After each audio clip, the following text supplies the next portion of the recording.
नमस्कार। Monsoon season 2021 खत्म होने से पहले बहुत ज़्यादा एक्टिव मॉनसून कंडीशन देश भर में देखने को मिल रही है और इस बीच एक नया साइक्लोनिक स्टॉर्म साल 2021 का तीसरा cyclonic storm bay of Bengal पर डेवलप हो रहा है। प्रशांत महासागर और हिंद महासागर में सामुद्रिक स्थितियां अनुकूल हुई हैं, जिसकी वजह से बारिश बढ़ी है। साथ ही साथ एटमॉस्फेरिक कंडीशंस भी बहुत ज़्यादा फेवरेबल हैं मॉनसून को एनहेंस करने के लिए, और यही कारण है कि बे ऑफ बंगाल में एक के बाद एक सीरीज में वेदर सिस्टम बन रहे हैं और ये जो सिस्टम है मॉनसून सीजन खत्म होने से पहले साइक्लोनिक स्टॉर्म बनता हुआ नजर आ रहा है। साइक्लोनिक स्टॉर्म बनेगा तो इसका नाम गुलाब होगा। फिलहाल अब तक के बारिश के आंकड़ों पर नजर डालते हैं।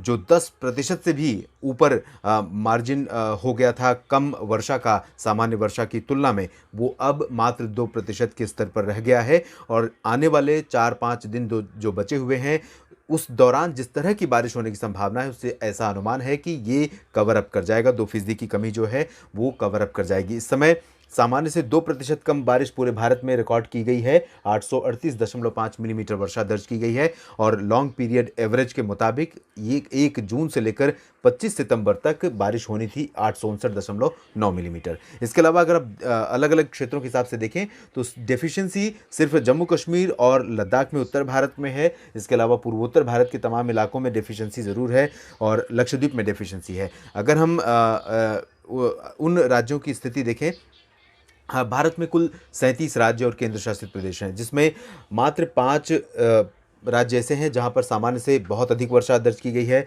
22 राज्य ऐसे हैं जहां पर नॉर्मल के आसपास वर्षा रिकॉर्ड की गई है। नॉर्मल यानी 81% से लेकर 119 परसेंट तक की बारिश को नॉर्मल कैटेगरी में माना जाता है। मानसून के संदर्भ में नॉर्मल का जो डेफिनेशन है वो बिल्कुल अलग है। 96% से 104 तक है, यानी 96% बारिश होती है या 104% बारिश होती है तो उसे नॉर्मल मानसून माना जाता है। लेकिन जो बारिश का आंकड़ा है वो 81% से लेकर 119 तक नॉर्मल होता है। अलग अलग रीजन्स में डेफिशिएंसी वाले जो राज्य हैं या सब डिवीज़न हैं वो केंद्र शासित प्रदेश हैं वो 9 है।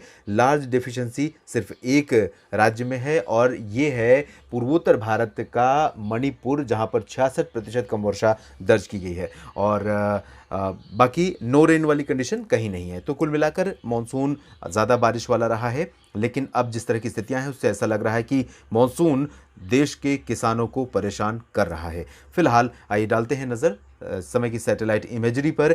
मॉनसून सिस्टम जो बे ऑफ बंगाल पर बना हुआ है डीप डिप्रेशन की इंटेंसिटी में आ गया है और आज यानी 25 सितंबर के शाम के समय ही, रात होने से पहले ही, ये और इंटेंसिफाई होते हुए साइक्लोनिक स्टॉर्म बन जाएगा, यानी गुलाब इसका नाम होगा और ये साइक्लोनिक स्टॉर्म की इंटेंसिटी में पहुंच जाएगा।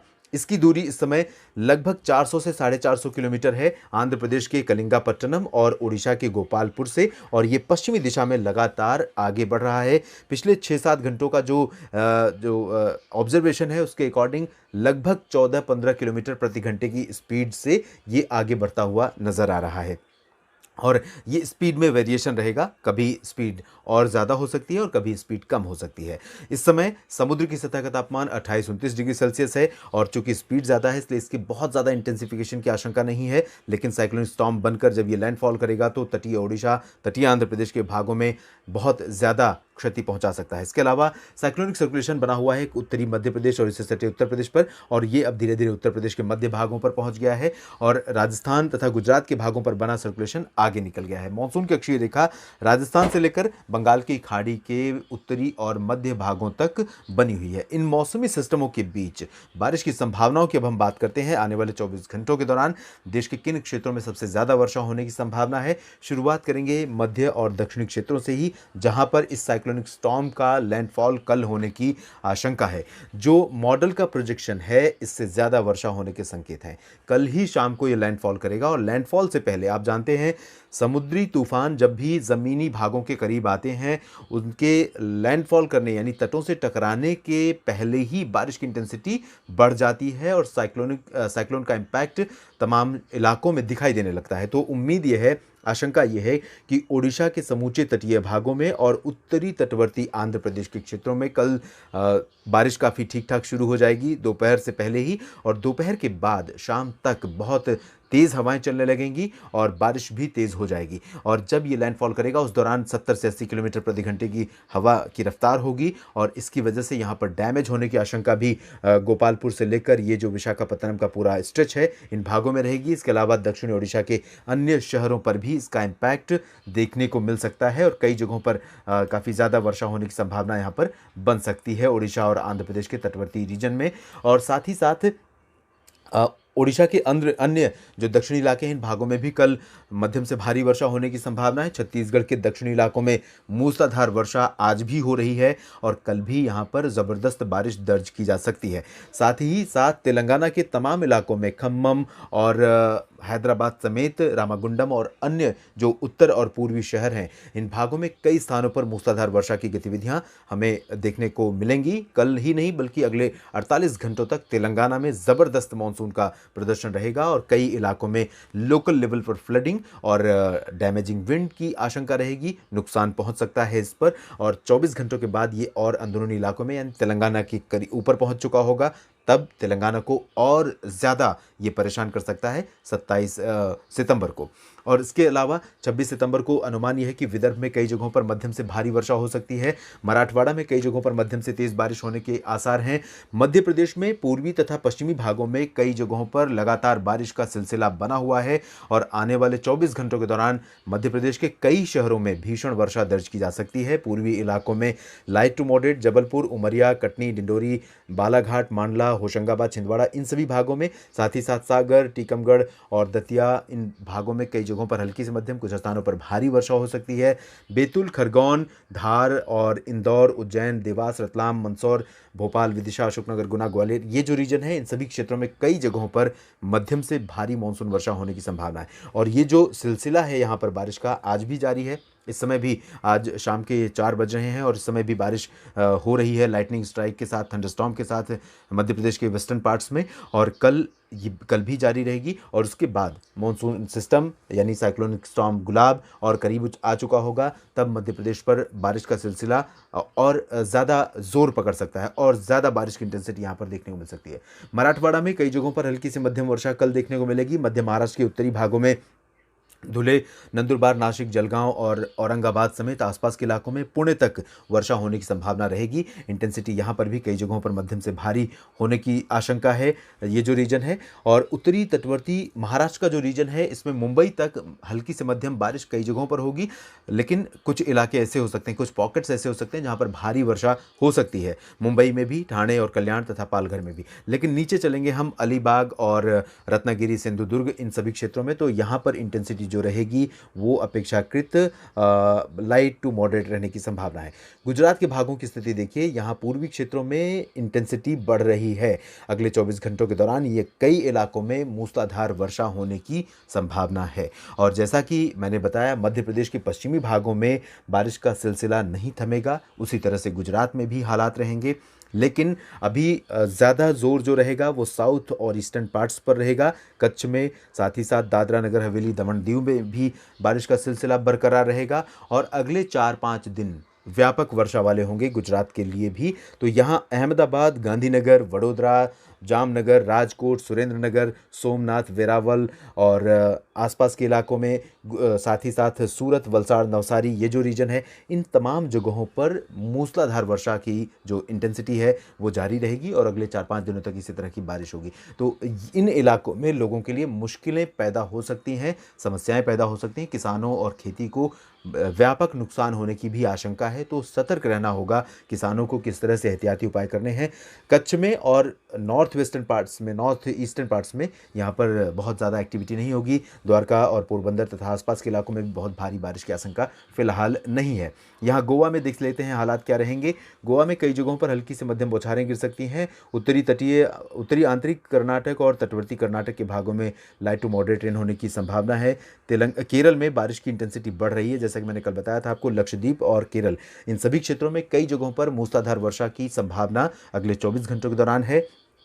केरल में 24 घंटों के बाद बारिश और बढ़ सकती है। यानी 27 सितंबर को केरल के उत्तर से लेकर दक्षिण तक के तमाम शहरों में मध्यम से भारी वर्षा हो सकती है। लक्षद्वीप में आप कल भी भारी बारिश देखेंगे और उसके बाद 27 सितंबर को भी यहाँ पर भारी बारिश का जो सिलसिला है वो लगातार यहाँ पर जारी रहेगा। कर्नाटक के तटवर्ती इलाकों में, आंतरिक इलाकों में, रायलसीमा और तमिलनाडु, इन भागों में आपको इस मॉडल के मुताबिक ड्राई वेदर नज़र आ रहा है। ऐसा इसलिए है क्योंकि जो हवाएं इस समय आ रही हैं अरब सागर से, वो कुछ इस तरह से आ रही हैं और ये सिस्टम यहाँ पर अपनी तरफ अट्रैक्ट कर रहा है। और जब ये सिस्टम लैंडफॉल करेगा विशाखापत्तनम और गोपालपुर के बीच से, उस दौरान इन हवाओं का जोर इस तरह से तो जारी रहेगा समुद्री बेसिन से होकर, लेकिन ज़मीनी भागों से, लैंड रीजन के ऊपर से भी होकर निकलेंगी। और इन्हीं हवाओं के कारण कल हमें यहाँ पर कुछ इलाकों में लाइट टू मॉडरेट रेन देखने को मिल सकती है। पूरी तरह से ड्राई कंडीशंस यहाँ पर नहीं रहेगी, चाहे वो पुदुचेरी हो या तमिलनाडु का तटीय इलाका हो, आंतरिक क्षेत्र हो, इन सभी भागों में लाइट टू मॉडरेट रेन होने की आशंका या संभावना रहेगी। अंडमान व निकोबार द्वीप समूह के क्षेत्रों में कई जगहों पर मूसलाधार वर्षा लगातार यहाँ पर बनी रहेगी। पूर्वोत्तर भारत के क्षेत्रों में आप देख सकते हैं लाइट टू मॉडरेट यानी हल्की से मध्यम बौछारें गिरने की संभावना है। कुछ इलाकों में भारी वर्षा हो सकती है, जिसमें मणिपुर, मिजोरम और त्रिपुरा का ये रीजन, साथ ही साथ मेघालय, नागालैंड, इन सभी भागों में, असम और अरुणाचल प्रदेश के क्षेत्रों में भी कुछ स्थानों पर हल्की से मध्यम बौछारें गिर सकती हैं और भारी वर्षा यहाँ पर फिलहाल नहीं देखने को मिलेगी क्योंकि मॉइस्चर अब आगे बढ़ रहा है सेंट्रल इंडिया और से सटे साउथ पेनिनसुलर रीजन की तरफ। गंगेय पश्चिम बंगाल के तमाम इलाकों पर मध्यम से घने बादल छाए रहने की संभावना है। उप हिमालयी पश्चिम बंगाल, सिक्किम, इन सभी क्षेत्रों में भी इसी तरह की स्थिति रहेगी और हल्की से मध्यम बौछारें यहाँ पर गिर सकती हैं। बिहार और झारखंड के तमाम इलाकों में हल्की से मध्यम वर्षा होने के संकेत हैं। बारिश की इंटेंसिटी यहाँ पर अभी फिलहाल नहीं बढ़ेगी, बहुत ज़्यादा वर्षा के आसार नहीं हैं। जबकि पूर्वी उत्तर प्रदेश में हल्की से मध्यम वर्षा होने की संभावना है। वाराणसी से लेकर लखनऊ और कानपुर तक बादल आते जाते रहेंगे, आर्द्र हवाएं रहेंगी, हवाओं में नमी रहेगी, उमस काफ़ी यहाँ पर परेशान कर सकती है। बारिश जैसे ही थमती इस मौसम में तापमान बढ़ जाते हैं दिन और रात के, और तापमान बढ़ते ही हवाओं में जब नमी होती है तो कंडीशंस बहुत ज़्यादा अनबियरेबल हो जाती हैं, बहुत ही असहनीय हो जाती हैं। तो यही कंडीशंस यहाँ पर उत्तर प्रदेश के पूर्वी क्षेत्रों में और यहाँ तक कि वेस्टर्न पार्ट्स में भी देखने को मिल सकती है। आज बरेली और ये जो रीजन है, इन भागों में कई जगहों पर वर्षा हुई है। वेस्टर्न पार्ट्स में भी आज हो सकती है शाम के समय या रात के समय में बारिश, कुछ जगहों पर लाइट रेन की संभावना है, बहुत ज़्यादा बारिश नहीं होगी। पूर्वी क्षेत्रों में भी बारिश इस समय हो रही है, वाराणसी से लेकर गोरखपुर और मिर्ज़ापुर, भदोही, प्रयागराज और आसपास के इलाकों में।